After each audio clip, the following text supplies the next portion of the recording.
Assalamualaikum warahmatullahi wabarakatuh. Rekan-rekan mahasiswa yang berbahagia, kembali kita berjumpa pada mata kuliah studi hadis, di mana pada pertemuan ke-9 ini kita mengkaji tentang urgensi sanad dan matan, atau pentingnya sanad dan matan, serta pentingnya mengetahui sanad dan matan hadis, serta kaidah kesohihan sanad dan matan hadis. Ya, jadi kalau kita selama ini mendengar banyak hadis sohi, ada hadis hasan, ada hadis doif, nah itu ada kaidah penentuannya. Tidak sembarang kita tentukan, tidak sembarang kita katakan sebuah hadis itu sohi atau hasan atau doif tanpa meneliti kesahihan sanadnya tersebut. Nah, ini bersambung dengan materi kita pada pertemuan ke-7 ya, di mana hadis ditinjau dari segi kualitas. Itu nanti ada hadis sahih. Sahih dibagi dua, ada sahih li dzatihi dengan sahih li ghairihi. Kemudian ada hadis hasan li dzatihi dan hasan li ghairihi. Baru kemudian ada hadis dhaif. Nah, pada pertemuan kali ini kita akan bicarakan kaidahnya, bagaimana bisa disebut hadis sahih, hasan dan dhaif. Sebelum lebih jauh, kita perlu mengetahui apa itu sanad. Secara bahasa, sanad itu kalau ada hamparan bumi, ada hamparan tanah, kemudian ada bagian yang menonjol, itu namanya sanad. Ada bagian yang menggunduk, itu namanya sanad. Secara istilah, sanad adalah at-thariqah, jalan yang menyampaikan kita kepada matan ya. Atau ada pula yang memahaminya silsilah orang-orang yang menghubungkan kepada matan ya, artinya sama ya, jalan atau para perawi, orang-orang yang terlibat dalam periwayatan hadis. Nah, itu yang disebut sebagai sanad. Atau jalan matan hadis, yaitu silsilah para rawi yang menukilkan matan hadis dari sumbernya yang pertama. Tariqatul matni au silsilatir ruwatil ladina naqalul matna an masdarihil awwali. Lalu apa itu matan? Secara etimologis, secara bahasa, segala sesuatu yang keras bagian atasnya ya. Jadi kalau tanah tadi ada gundukan, kemudian di atasnya itu ada yang keras, itu namanya matan secara bahasa.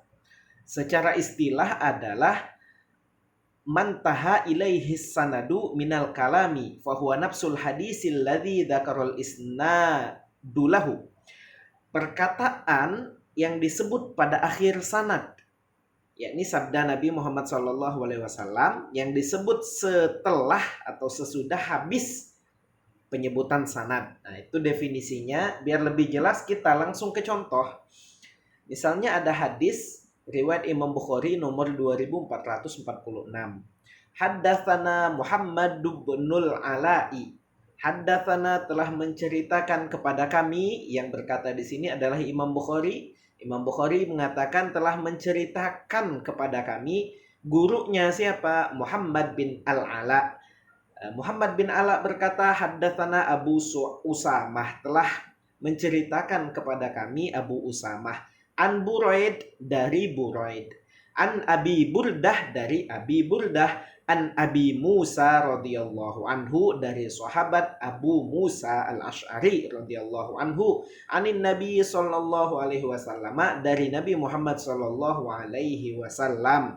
Nabi bersabda, al-mu'minu lil mu'mini kal bunyani. Seorang mukmin dengan mukmin lainnya itu bagaikan suatu bangunan. Yashuddu ba'duhu ba'dha, yang satu sama lainnya saling menguatkan. Wasyabbaka, sahabat Abu Musa menceritakan ketika Nabi menyampaikan sabda ini, wasyabbaka, Nabi menggenggam menggenggam dua tangannya, jemari-jemarinya masuk kepada jemari yang lain, baina asabihi ya. Jadi Nabi menggenggam tangan kanan dengan tangan kirinya sehingga jari jemarinya itu saling masuk sama lain. Ini untuk mengisyaratkan bahwa mukmin dengan mukmin lain itu bagaikan satu bangunan. Hadis ini diriwayatkan oleh Abu Musa al-Asy'ari sebagai periwayat pertama. Kemudian ada Amr bin Abdullah bin Qais, yakni Abi Burdah, kepada Buraid, kepada Hamad bin Usamah, kepada Muhammad bin Al-Ala, gurunya Imam Bukhari, sampai terakhir kepada Imam Bukhari. Nah, ini gambaran sanadnya, mungkin sudah belajar kemarin ya, bagaimana membuat gambaran sanad dari Nabi an Abi Musa ya, istilah yang digunakan adalah an dari Abi Musa ke Abi Burdah, juga an dari Abi Burdah ke Buraid ya. Kemudian dari Buraid ke Abu Usamah masih an. Nah, dari Muhammad bin Al-Ala itu dapat dari Abu Usamah dengan menggunakan lafadz haddatsana. Dicontohkan atau dituliskan cukup sana. Itu untuk artinya haddatsana. Kemudian dari Imam Bukhari ke Muhammad bin Al-Ala, gurunya juga menggunakan haddatsana. Nah, hadis ini ternyata diriwayatkan juga dalam kitab-kitab yang lain. Nah, insya Allah pada kesempatan berikutnya kita akan belajar bagaimana cara takhrij hadis. Nah, untuk saat ini cukup diketahui bahwa setelah dilakukan metode takhrij, dapat ditemukan berbagai ragam hadis. Ada yang menggunakan innal mu'mina lil mu'mini, ada pula yang menggunakan al mu'minu lil mu'mini, ya. Diriwayatkan juga oleh Imam Muslim, Imam Tirmidzi, Al-Mu'minul Mu'mini, Imam Nasa'i, dan seterusnya. Ada Imam Ahmad juga dalam 3 tempat di kitab hadisnya. Nah, secara umum kalau mau digambarkan sanadnya seperti ini, ya, ada beberapa jalur sanad ini dari Rasulullah sama-sama ke Abu Musa, sahabat, dari Abu Musa ke Abu Burdah, dari Abu Burdah ke Buraid.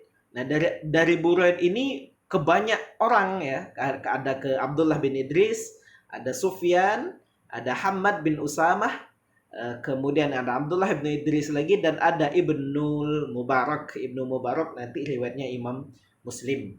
Ini setelah berapa jalur tadi kita gambarkan sanadnya, akhirnya ketemu gambaran sanad seperti ini. Nah, kemudian setelah mengetahui mana hadis, mana sanad, dan mana matan, baru kita kaji kembali bagaimana kaidah kesohihan sanad dan matan hadis. Sebuah hadis baru dapat dikatakan sohih apabila memiliki 5 hal. Pertama, ittisalus sanadi, sanadnya bersambung. Kedua, adalatur ruwah, rawinya harus adil. Yang ketiga, rawinya harus dhabit. Nah, yang 1, 2, 3 ini cuman ada di sanad ya, karena matan nggak ada rawinya di matan. Nah, baru nanti syarat yang keempat dan kelima, tidak ada syad baik di sanad maupun matan, dan tidak ada illat baik di sanad maupun matan. Nah, ini yang sangat harus dihafalkan oleh mahasiswa studi hadis ya. Syarat kesohihan hadis itu ada 5, ittisalus sanadi, adalatur ruwah, dhabtur ruwah, adamus syudud, wa adamul illah. Ada 5 hal ini yang harus betul-betul dihafalkan, bukan hanya difahami, karena akan selalu berkaitan dengan 5 hal ini. Oke. Pertama, ketersambungan sanad, ittisalus sanah. Untuk mengkaji ketersambungan sanad, kita perlu faham lambang-lambang metode periwayatan. Tadi ada haddatsana, ada akhbarona, ada sami'tu, ada sami'na, ada juga yang pakai an, dan lain-lain. Nah, lambang-lambang periwayatan ini nanti akan kita kaji lebih jauh pada sighah tahammul wal ada. Ya, bagaimana ketika orang menggunakan akhbaroni atau akhbarona atau haddatsani dengan sami'tu, sami'na, mana yang lebih kuat, mana yang lebih lemah, mana yang menunjukkan ketersambungan, mana yang tidak, gitu ya. Kedua, untuk mengetahui sanad tersambung adalah dilihat hubungan periwayat dengan metode periwayatannya. Ya. Misalnya tadi Imam Bukhari, metode periwayatan yang digunakan adalah haddatsana. Ya. Kemudian yang ketiga, untuk melihat ketersambungan sanad adalah kita melacak sejarah hidup perawi dengan perawi sebelumnya. Misal tadi Imam Bukhari mendapat hadis dari Muhammad bin Ibnul Ala tadi ya. Nah, bagaimana hubungan antara Imam Bukhari dengan di atasnya? Bagaimana juga nanti Abu Burdah hubungannya dengan Buraid? Bagaimana dengan hubungannya dengan Abu Musa al-Asy'ari? Kapan bertemunya? Bertemu di mana? Kapan lahir? Kapan wafatnya? Itu yang dikaji. Ya. Oke. Sementara dalam sisi keadilan perawi, seorang perawi hadis dapat dikatakan adil kalau pertama ia harus beragama Islam. Kedua, periwayat hadis harus mukallaf. Mukallaf itu secara singkat ya, baligh dan berakal sehat. Tapi nanti ada pembahasan lebih detail kalau kita masuk pada ilmu fikih mana yang disebut sebagai mukallaf. Kemudian yang ketiga, melakukan ketentuan agama, artinya teguh memegang syariat, tidak melakukan dosa besar, tidak melakukan bid'ah, dan berakhlak mulia. Yang keempat, menjaga muru'ah, menjaga harga diri, menjaga kesopanan diri, gitu ya. Tidak membuka aurat, tidak ya artinya tetap menjaga muru'ahnya, tetap menjaga harga dirinya sebagai seorang perawi. Kemudian kedobitan, dobit itu maksudnya kuatnya hafalan. Tapi yang dimaksud kuat hafalan ini bisa dalam dua hal.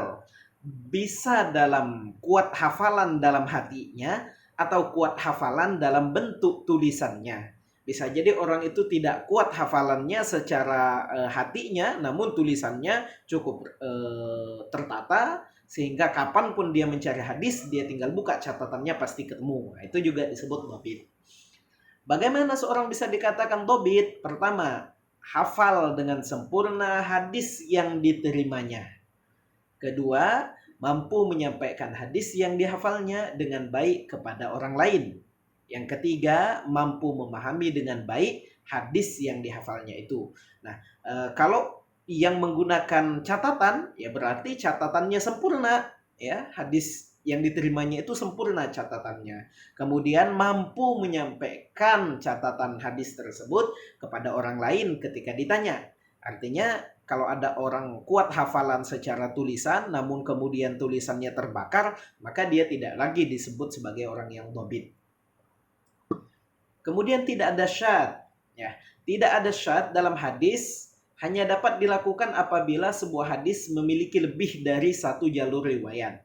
Maksudnya syad dalam sanad, karena ada dua nanti ya, ada syad dalam sanad, ada syad dalam matan. Syad itu kejanggalan atau pertentangan. Nah, kalau ada suatu hadis bertentangan, suatu periwayat hadis bertentangan dengan periwayatan yang lain, misal tadi ada 9 jalur periwayatan, oh ternyata ada satu sanad yang bertentangan dengan sanad-sanad yang lain yang lebih kuat. Nah, itu namanya syadz. Cara yang dapat dilakukan adalah melakukan perbandingan dan penelitian yang mendalam terhadap seluruh periwayatan hadis untuk topik atau tema yang sama. Caranya tadi ditakhrij, baru kemudian digambar seluruh jalur sanad untuk dilihat adakah yang aneh, adakah yang bertentangan dalam periwayatan sanad tersebut. Kemudian tidak ada illah dalam sanad ya. Tidak ada illah dalam sanad adalah melakukan penelitian yang lebih dalam untuk melihat kecacatan yang tersembunyi. Bisa jadi secara zahir hadis itu kelihatan sahih, akan tetapi setelah dilakukan penelitian ternyata ada illat di dalamnya. Bagaimana untuk meneliti illat? Ya pertama meneliti seluruh jalur sanad, yang kedua meneliti seluruh periwayat dalam hadis berdasarkan kritik yang telah dikemukakan ulama. Nah, ini biasanya contoh-contohnya kalau masih ingat kita pernah mengkaji tentang tadlisul hadis. Orang yang memalsukan periwayatan. Nah, ini salah satunya biasanya ada dalam illat karena tidak bisa langsung kita pahami. Karena memang orang itu bertemu dengan gurunya tetapi dia meriwayatkan hadis bukan dari gurunya itu. Nah, ini sudah kita bahas dalam hadis dhaif ya, pada materi tadlis. Silahkan dibuka kembali catatannya tentang tadlisul hadis. Kita kembali ke kajian yang tadi ya, di hadis tadi, al-mu'minu lil mu'mini kal bunyan. Pertama, kita harus mengecek apakah riwayat ini bersambung atau tidak. Kedua, apakah rawinya adil atau tidak. Baru kemudian ketiga, apakah rawinya itu dobit atau tidak. Baru nanti dilihat adakah syad atau adakah illat. Kita baru mengkaji sanad. Yang pertama misalnya Abu Musa al-Asy'ari. Abu Musa al-Asy'ari bertemu langsung dengan Rasul, wafat tahun 50 Hijriah. Oke, karena beliau dari kalangan sahabat, maka tidak perlu lagi dikatakan adil atau dobitnya. Karena sudah pasti kullu sahabatin udul, seluruh sahabat itu adil, dan untuk kualitas hafalan mereka berjumpa langsung dengan Rasulullah. Bahkan sebagian besar mereka tahu kapan hadis itu dikeluarkan. Mereka melihat hadis itu disabdakan atau perbuatan itu dilakukan oleh Rasul. Di antara orang-orang yang meriwayatkan hadis dari Abu Musa al-Asy'ari, dari Abdullah bin Qais bin Salim, adalah anaknya sendiri, yakni Abu Burdah. Abu Burdah, nama lengkapnya adalah Amir bin Abdullah bin Qais. Nah, karena beliau anak langsung dari Abu Musa al-Asy'ari, ya tidak perlu dipertanyakan lagi bagaimana ketersambungan sanadnya. Ya jelas, anaknya belajar langsung kepada ayahnya. Beliau wafat tahun 104 Hijriah. Di antara gurunya banyak, ada sahabat Abu Hurairah dan tentunya dengan ayahnya sendiri Abu Musa al-Asy'ari. Murid yang belajar kepada beliau juga banyak. Nah, di antara banyaknya murid itu adalah cucunya dan anaknya. Jadi dia punya anak Abdullah ibn Abi Burdah dan cucunya Abu Burdah Buraid bin Abdullah bin Abi Burdah. Nah, dalam hadis ini lompat antara Abu Burdah tadi langsung mengajarkan kepada cucunya, dan ini biasa dalam periwayatan hadis ya. Oke. Buraid ini namanya adalah Buraid bin Abdullah bin Abi Burdah bin Abi Musa al-Asy'ari al-Kufi. Derajatnya menurut Ibnu Hajar al-Asqalani, beliau termasuk golongan yang thiqah, ya, orang yang kuat hafalannya. Gurunya diantaranya adalah kakeknya sendiri, sementara muridnya ada Abu Usamah Hammad ibni Usamah. Ya. Kemudian Abu Usamah Hammad ibni Usamah ini dalam pendapat Imam Adz-Dzahabi sebagai orang yang hafidh hujjah. Hafidh thiqah berarti dia adil, dia juga dobit. Dari mana bisa nanti kita pelajari ilmu jarh wa ta'dil ya. Kenapa orang bisa disebut hafid? Kalau disebut hafid, apa maksudnya? Apakah dia thiqah, apakah dia adil? Nah, itu nanti kita pelajari lebih jauh dalam ilmu jarh wa ta'dil. Gurunya ada Abi Burdah, sementara di antara murid-muridnya Abu Quraib Muhammad bin al-Ala yang juga guru dari Imam Bukhari. Ya, Muhammad bin Ala merupakan seorang yang thiqah thabat, ya. Thiqah, kuat hafalannya, lagi tetap hafalannya, tepat hafalannya. Ini merupakan seorang guru yang luar biasa. Murid-muridnya diantaranya ada Imam Bukhari, Imam Muslim, Abu Dawud, Imam Nasa'i, Imam Tirmidzi, dan Imam Ibnu Majah, para penulis kitab-kitab hadis. Ya. Oke, artinya secara kesahihan sanad tadi, sanadnya bersambung. Ya, dari mana bersambung? Kita lihat tahun lahir, tahun wafat, dan di mana berdomisili, di mana mencari ilmu. Ya, dia bahkan ada dari ayah ke anak, dari anak ke kakek. Ini sangat-sangat menunjukkan ketersambungan sanadnya. Setelah kita selesai mengkaji ketersambungan sanad, kesahihan dan kedobitan, kita lihat kajian kesahihan matan hadis. Tidak ada syad dan tidak ada illah. Tidak ada syad dalam matan, itu artinya tidak bertentangan dengan akal sehat, tidak bertentangan dengan hukum Al-Quran, tidak bertentangan dengan hadis mutawatir, tidak bertentangan dengan amalan yang telah menjadi kesepakatan, tidak bertentangan dengan dalil yang pasti, tidak bertentangan dengan hadis ahad yang lebih kuat. Itu maksud syad dalam matan hadis. Ya. Aplikasi penelitiannya tadi tidak bertentangan dengan riwayat-riwayat hadis yang lain, maka kita kaji. Oh, secara umum semuanya sama bahwa mukmin lil mukmini kal bunyan, tapi memang ada yang menggunakan redaksi lain dalam Bukhari 481, bunyinya innal mu'mina lil mu'mini kal bunyan. Ini berarti periwayatan bil makna ya, dalam hadis itu tidak bermasalah. Kemudian ada yang menggunakan lafadz wasyabbaka baina asabihi, kemudian ada pula yang menggunakan kata yang sedikit berbeda. Summa syabbaka baina asabihi. Ini menunjukkan bahwa memang hadis ini ada yang meriwayatkan secara bil makna, bukan hanya bil labdi. Namun secara umum dari hadis-hadis setema ini menunjukkan sama semuanya, bahwa mukmin dengan mukmin lain itu seperti satu bangunan. Artinya tidak ada pertentangan, tidak ada kejanggalan. Kemudian penelitian hadis tema persaudaraan dalam Al-Qur'an. Dalam Al-Qur'an juga dikatakan innamal mu'minuna ikhwah, bahwa mukmin itu bersaudara. Di riwayat lain misalnya tarol mu'minina fi tarahumihim wa tawaddihim wa ta'atufihim kamatsalil jasad. Mukmin dengan mukmin lain itu seperti satu tubuh. Idza shtaka, kalau satu bagian sakit, maka seluruh bagian yang lain juga akan sakit. Artinya senada, tidak ada pertentangan ya. Nah, setelah kita kaji secara sanad, tadi sahih, secara matan juga sahih, maka ini kesimpulannya. Kalau ada hadis sanadnya sahih, matan itu hanya dua ya, makbul atau mardud. Kalau dia makbul berarti tidak ada syad, tidak ada ilat. Kalau ada salah satunya maka dia tertolak, ya mardud.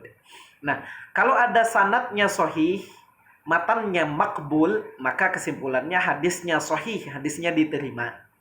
Kalau ada sanad hasan, matannya makbul, berarti kesimpulannya diterima sebagai hadis hasan.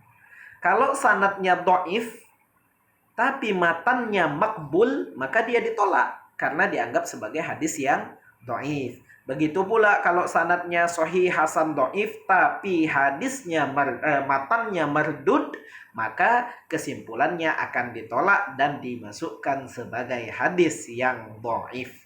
Ya, itu sekedar gambaran kajian kita, kajian kesahihan sanad dan matan. Semoga dapat dipahami, dapat dimengerti, dan kalau ada pertanyaan bisa langsung ditanyakan di grup WhatsApp. Demikian yang dapat kita kaji pada kesempatan kali ini. Wallahul muwaffiq ila aqwamit thoriq. Wassalamualaikum warahmatullahi wabarakatuh.